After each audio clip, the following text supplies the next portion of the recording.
नमस्कार। मैं आपका अपना ब्रजकिशोर तिवारी। आज हम इस वीडियो के माध्यम से देश की सबसे ज्वलंत समस्या जो एक तरह से देश में अराजकता फैला रही है, उस विषय पे बात करेंगे। जो भी तथ्य हमारे पास हैं, जो भी फैक्ट एंड फिगर हमारे पास हैं और जो हम आंखों से देख रहे हैं, इन सारे प्रमाणों को सामने रखते हुए हम बात करेंगे। उस विषय का नाम है अल्पसंख्यक। हुआ ना ताजुब? अल्पसंख्यक नाम लेते ही आपको मुस्लिमों का ख्याल आया होगा। बस यही हमारे देश की विडंबना है, क्योंकि हमारे देश में 1992 में सरकार ने तकरीबन 7 संप्रदाय और जातियों को अल्पसंख्यक घोषित किया था। बहुसंख्यक के नाम पर सिर्फ हमारे देश में हिंदू हैं। तो आपको बड़ा ताज्जुब होगा कि इस भारत देश में भी कई जगह हिंदू अल्पसंख्यक हैं। हाँ, हुआ ना ताजुब? हाँ, ऐसे कई हमारे पास स्टेट हैं जहां पर हिंदू अल्पसंख्यक हैं और मुस्लिम बहुसंख्यक हैं। पर पूरे देश के लिए एक जो पॉलिसी सरकार ने बना दी है कि अल्पसंख्यकों को ये फायदे होंगे, बहुसंख्यकों को नहीं। इसलिए कई जगह पे हिंदू अगर अल्पसंख्यक भी है तो भी उन्हें वो फायदे नहीं होते। 98% अगर मुस्लिम है वहां पर और 2% हिंदू हैं तो अल्पसंख्यक कहलाए, पर उनको वो फायदे नहीं मिलते। 98% जो मुस्लिम हैं, सरकारी योजनाओं का फायदा उन्हीं को होता है। आपको बहुत माने ध्यान दिलाने के बाद ये याद आएगा कि बौद्ध, सिख, जैन, अपने पारसी, ये सारे लोग भी अल्पसंख्यक में आते हैं, पर कभी आपने इनका विवाद देश के पटल पर नहीं सुना होगा। सर्वाधिक जब भी बात आएगी अल्पसंख्यक की या अल्पसंख्यक आयोग के अध्यक्ष बनने की या किसी भी इस तरीके के अल्पसंख्यक के जुगाड़ू या फायदे वाले किसी भी प्रोसेस की, तो वहां पे आपको सिर्फ हमारे देश के मुस्लिम नेताओं का ही नाम आएगा। इसके पीछे की सबसे बड़ी राजनीति यह है कि 1947 के बाद जिस तरीके से अल्पसंख्यक बाकी 6 कम हुए हैं और मुस्लिम डबल से ज्यादा होते जा रहे हैं, इसके पीछे की राजनीति यही है कि इनकी संख्या बढ़ रही है। इनकी संख्या बढ़ने से इनके वोटर्स बढ़ रहे हैं और वोटर्स बढ़ने से जो अखिलेश यादव या लालू यादव या जो क्षेत्रीय दल के जैसे ममता बनर्जी है, ऐसे जो लोग हैं वो इनके ऊपर डिपेंड हो गए। इसीलिए बाकी अल्पसंख्यकों के सुख चैन या उनके फायदे के लिए सरकार कुछ भी नहीं सोचती। कुछ आंकड़े मैं आपको बताना चाहूंगा। आपको ताज्जुब होगा देख के कि हमारे देश में मुस्लिम 15%, ईसाई 3%, सिख 2%, बौद्ध 1%, जैन 0.5%, पारसी सिर्फ 70,000 बचे हैं।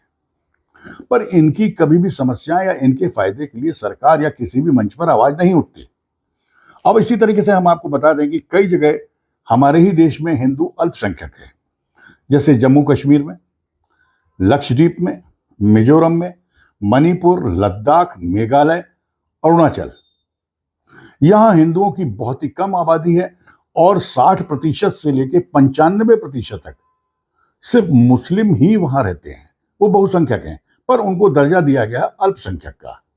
अभी अभी जो लेटेस्ट सिनेरियो चल रहा उसमें अगर आप देखें तो केरल, बंगाल, बिहार और पंजाब, यहां पर भी मुस्लिमों की आबादी बहुत तेजी से बढ़ी है और यहां भी हिंदू कुछ दिनों बाद अल्पसंख्यक हो जाएंगे। अगर इन सबको आप देखें तो आपको खुद ताज्जुब होगा कि हम अल्पसंख्यक कहें तो कहें किसको। अगर आप देखें तो हमारे भारत देश की पॉलिसी के हिसाब से 1993 में पहला अल्पसंख्यक आयोग बना और उसके पहले अध्यक्ष कौन बने?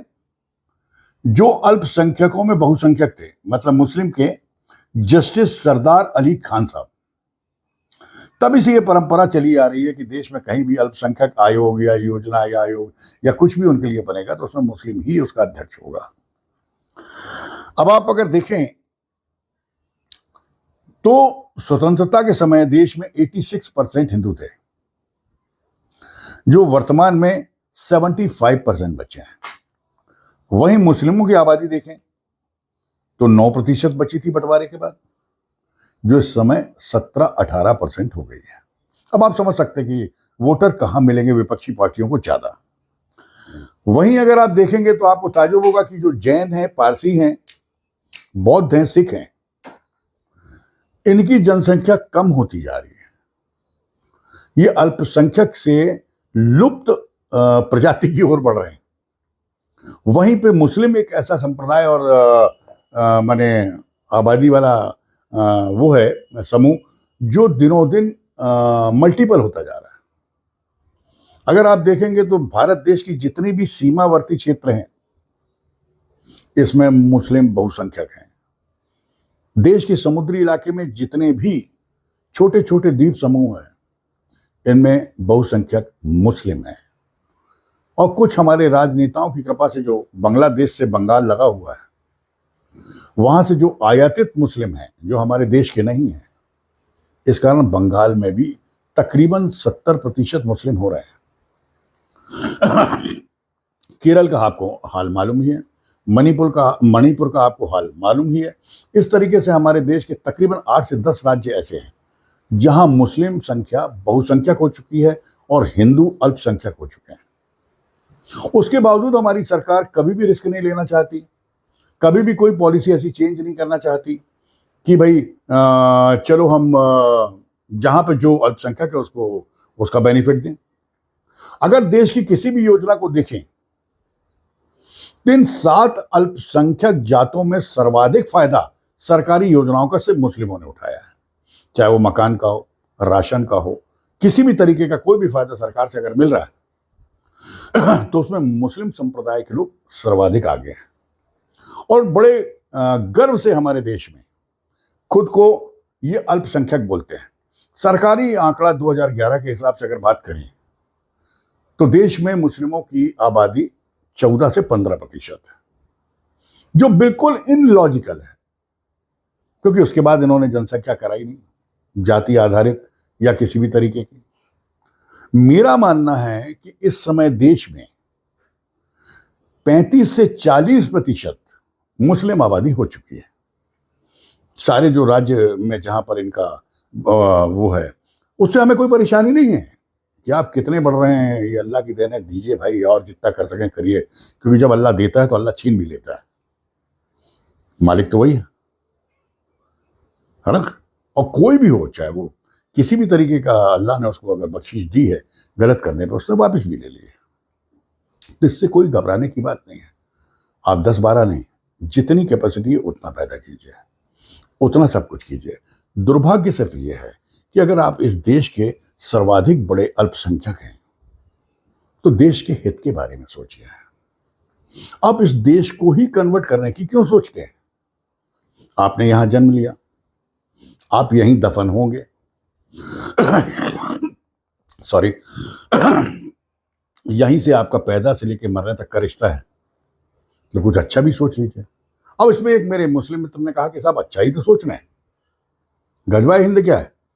अरे हिंदुस्तान के लिए हम अच्छा सोच रहे हैं, एक दिन जाके ये हिंदुस्तान हमारी आबादी के सामने सर झुकाएगा और साहब हम इसके लिए सिर्फ अच्छा ही अच्छा करेंगे, क्योंकि ये एक इस्लामिक राष्ट्र हो जाएगा।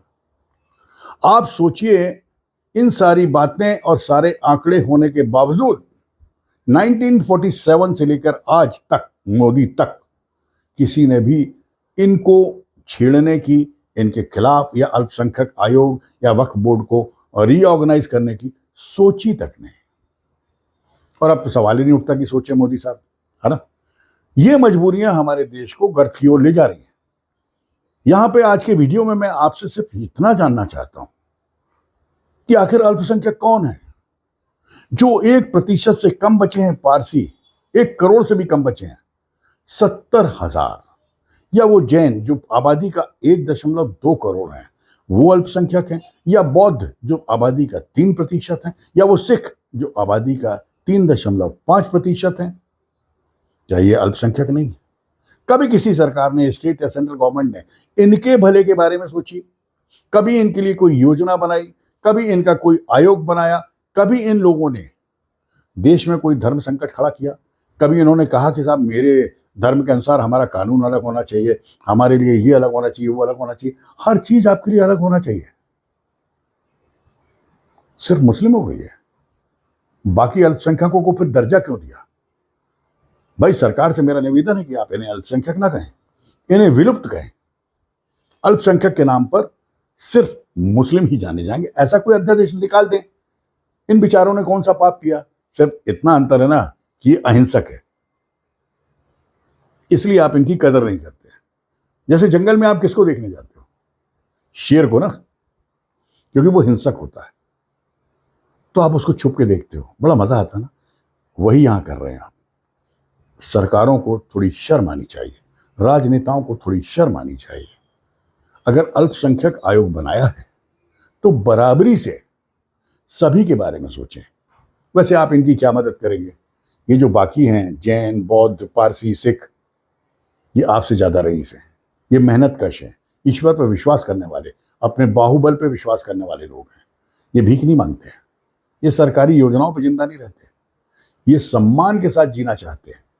इसलिए इनको आपकी फिक्र भी नहीं है, आपको दे रहे हैं, नहीं दे रहे हैं उनके ठेंगे से, राइट। जिनको हरामदार लग जाती है, जिनको सिर्फ बैठ के मकान चाहिए, 5 किलो राशन चाहिए, तेल चाहिए, घी चाहिए, ये फ्री चाहिए, वो फ्री चाहिए, यहां राजनीति में सीट चाहिए, वहां चाहिए, सिर्फ वही चिंतित होते हैं। इसीलिए वो चिल्लाते हैं हम अल्पसंख्यक हैं। ये वैसी ही बात है जैसे किसी छोटी जात के व्यक्ति को अगर कोई चमार है सपोज, और आपने उसको चमार बोल दिया, तो कानूनन आप अपराधी हो गए। पर वही चमार जाकर फॉर्म में किसी भी निवेदन आवेदन में सरकारी में ससम्मान लिखता है, जात चमार, पर वो लिख सकता है, आप उसको नहीं कह सकते। ऐसे ही ये अल्पसंख्यक का मामला है, ये कुछ भी करते हैं पर आप कुछ भी नहीं कह सकते। देश में सिर्फ 2 ही लोग बचे हैं, अल्पसंख्यक और बहुसंख्यक। अल्पसंख्यक दिनों दिन गिरते जा रहे हैं, बढ़ते जा रहे हैं, और जो बहुसंख्यक है वो गिरते जा रहे हैं। और दुर्भाग्य ये है कि जो जैन, सिख, बौद्ध, पारसी, इन सबको भी एक तरह से हमारे देश की जनता और सरकार हिंदुओं में ही गिनती है। तो देश में सिर्फ 2 ही संप्रदाय बचे ना, एक हिंदू, एक मुसलमान। हाँ, तो इन्हीं को फायदे मिलेंगे। ये दुर्भाग्य है देश का। इस वीडियो के साथ मैं निवेदन करूंगा कि जो मुस्लिमों को अल्पसंख्यक का दर्जा दिया गया, इससे सरकार वापस ले या फिर से रिव्यू करे। इनके परसेंटेज, इनकी जनसंख्या, इनकी जो आर्थिक इनके स्रोत है, इनकी कमाई, उसके बाद इनको कोई बेनिफिट दिया जाए, या जो बेनिफिट दिया जाए बराबर से सबको बांटा जाए। सिर्फ नाम से अल्पसंख्यक कहने से आप इनको सारी सरकारी योजनाओं का फायदा ना दें। ये आज देश में लगभग 50% हो रहे हैं, और 50% ऐसे नहीं हो रहे हैं कि ये देश के लिए सहयोग करने के लिए, ये देश को तोड़ने, उनके खिलाफ जाने के लिए हो रहे हैं। इसलिए मेरा निवेदन है कि अल्पसंख्यक आयोग को बंद होना चाहिए और सभी को एक नज़र से सरकार को देखना चाहिए। आज इतना ही। अगले वीडियो में हम बात करेंगे वक्फ बोर्ड पर। तब तक इंतजार कीजिए। नमस्कार।